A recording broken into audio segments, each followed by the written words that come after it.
Hi, this is Joel. I'm helping a friend today get their patio garden, so we're going to plant some potatoes in a pot. So just real quick to introduce the materials we're going to work with. This is a roughly 7 to 8 gallon nursery pot. Inside I've got a standard potting mix, nothing special. I've filled the pot about 3/5 of the way, and then I've kind of scraped some of that soil over to the edges to create an even lower planting level. And we're going to be planting these potatoes. I wanted to show you this here. We're working with a variety called Red Lesota. It's a red skin, white flesh potato. And you may be able to see there's some little protuberances on here. These are the eyes of a potato. They're the growing points. These are the vegetative points that the new plants are going to grow from. But there's more than we need on one potato. And so what I've done is about 3 days ago, I cut one of those potatoes into several chunks that each have at least a couple of those eyes on them. And the reason I did it a couple days ago is that I wanted those cut surfaces to have a chance to dry and callus over. We don't want to put a freshly cut surface right into the potting mix. It's likely to rot. The other thing I want to mention about these potatoes here is this is not a potato that I got at the grocery store. This is what's called a seed potato or a certified seed potato.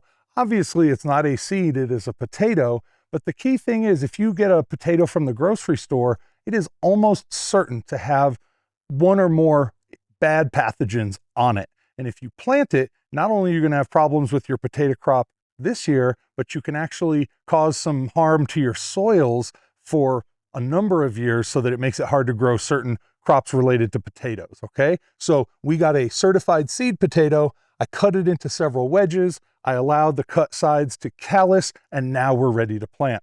So I explained, I've got the potting soil, I've excavated the middle out, and now I'm going to plant 3 chunks in there. I'm going to make sure that the most prominent eyes or growing points are more or less planted upwards. You don't need to have a level and make sure they're vertical, just on the upward facing side. So I've placed those 3 roughly in a triangular shape to give them all even space.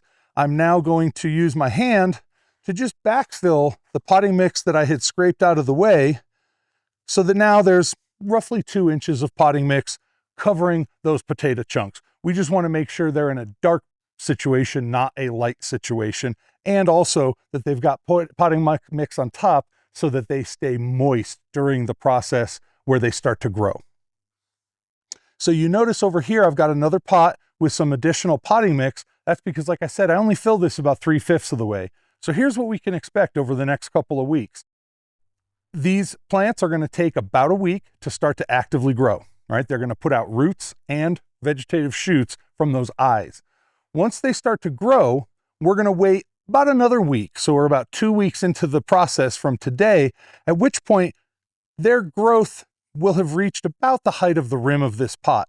That's when I'm going to use this potting mix here to backfill around them. I'm going to bring the soil line right up to within an inch of the rim of the pot. I'm going to cover all of those new shoots right up to their necks, essentially, and we'll just leave the newest tuft of growth exposed to the sun. That's going to encourage these plants to actually put out more potatoes, and we'll get better production when we harvest later on this year. So we've got our seed potato cut into chunks, planted. We're ready now, except for 2 last steps. First, I've got some all-purpose granular garden fertilizer here. I'm using, I don't know how much of a handful that is, 1/4 of a handful. And I'm going to spread that around on what is now the surface. Just like potting up any plant, I'm going to water it in. And I already moistened this potting soil a little bit before we planted, so it wasn't dusty and wanting to blow around. So now I'm going to water it in, making sure I settle the potting mix around my newly planted potato chunks. And momentarily here, we're going to probably start getting some dripping and drainage out of the bottom of the pot, which will indicate, there we go.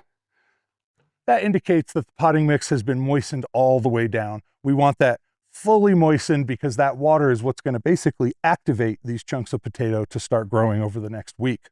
So, did that look hard? It didn't feel hard, pretty easy. We've planted potatoes in a pot. This is great for terrace gardens, patio gardens, etc.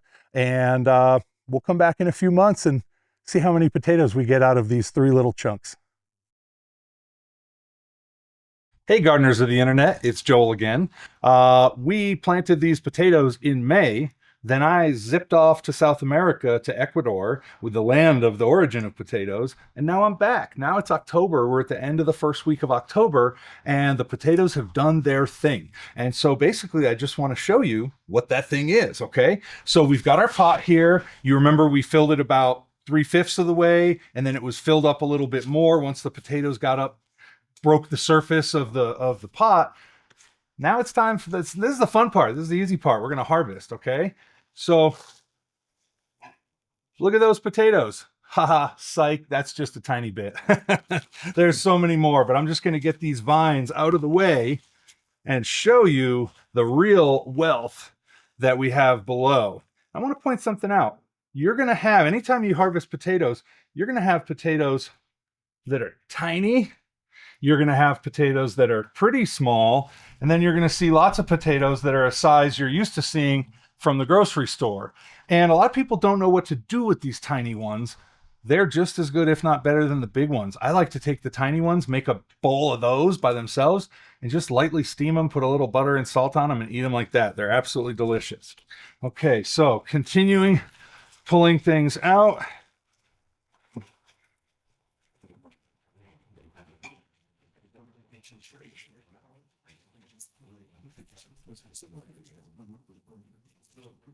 Just kind of knocking off any potatoes back into the pot as I go here.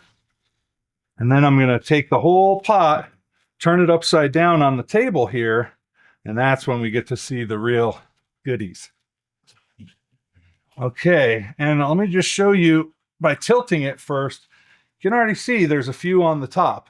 And something really important to keep in mind, these were done very well. All the potatoes were covered by soil during the whole growing season. But keep in mind, if a potato is up at the surface and it's getting sunlight, it will turn green and start to photosynthesize. And any portion that's green is going to have some nasty alkaloids that can make your stomach pretty upset. Doesn't mean you need to throw out that whole potato, but it does mean before cooking it, you should trim off anything green. As long as you can't see green anymore, the rest of that potato is just fine to eat. Okay, see if I can do this gracefully. So far, so good. All right. Now, we probably won't have too many in the very bottom, so I'm just going to get some of this material out of the way.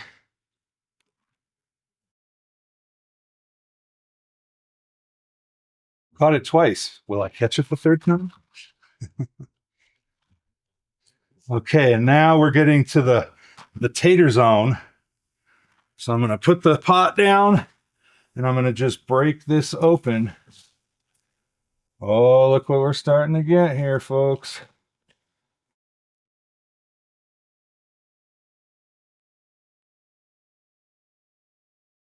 Look at this. Big fatty, several smaller ones, and then several baby ones on top of it. And this variety is red Lesota, you may recall.